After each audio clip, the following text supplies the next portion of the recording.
سلام خانم. سلام، صبح شما بخیر. صبح شما بخیر. چالش‌های همسر لیدر بودن میگم. چه چالش‌هایی داره؟ همش صبح میگه که پاشو بریم، ما عقب میمون، از همه زودتر بریم، از همه زودتر بریم. میایم میبینیم همیشه اولین نفریم. مانا سلام علیکم. کجا می‌خوایم بریم؟ نه با خودش. می‌خوایم بریم همون جایی که تو می‌ری. کجا؟ گرمابدشت. گرمابدشت. پس بالاخره رفتیم. اینقدر گفتی گرمابدشت دارم میبرم گرمابدشت. یه لقمه چایی. نه بابا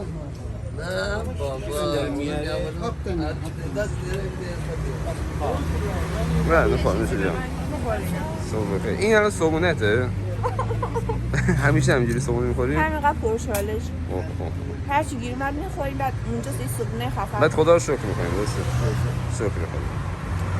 بله خب امروز کیا با اون اومدن؟ امروز مهمون داریم. به کیه؟ این دوتا از شیراز اومدن. نه بابا. سلام علیکم. سلام. معرفی کن کیه؟ شما خیلی دارین جهانی میشین. هم بیسکویت میخوریم. دختر خاله پویا. پویا؟ تو پیش میشی؟ شوهرش. شوهر دختر خاله پویا.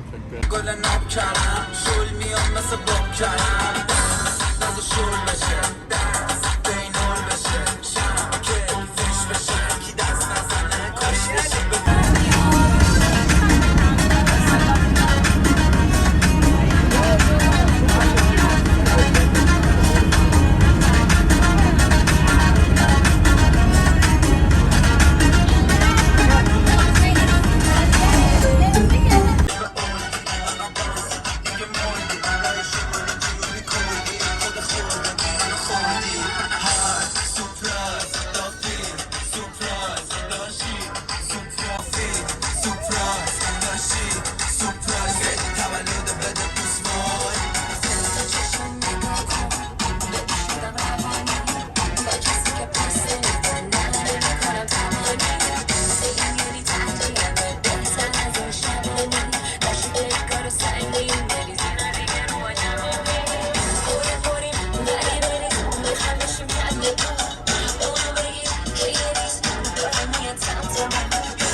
نه عشقم نیست.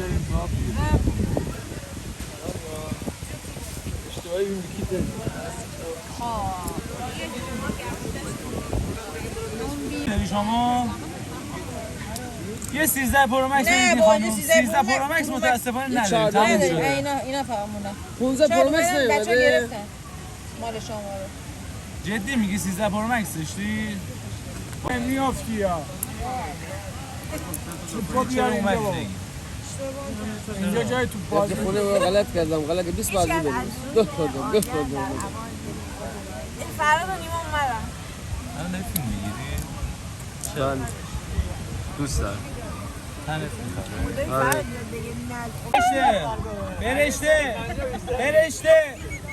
برشته چرا نمیشنم برشته بیا دیگه یکم هم خره. نمیخواد. تعلق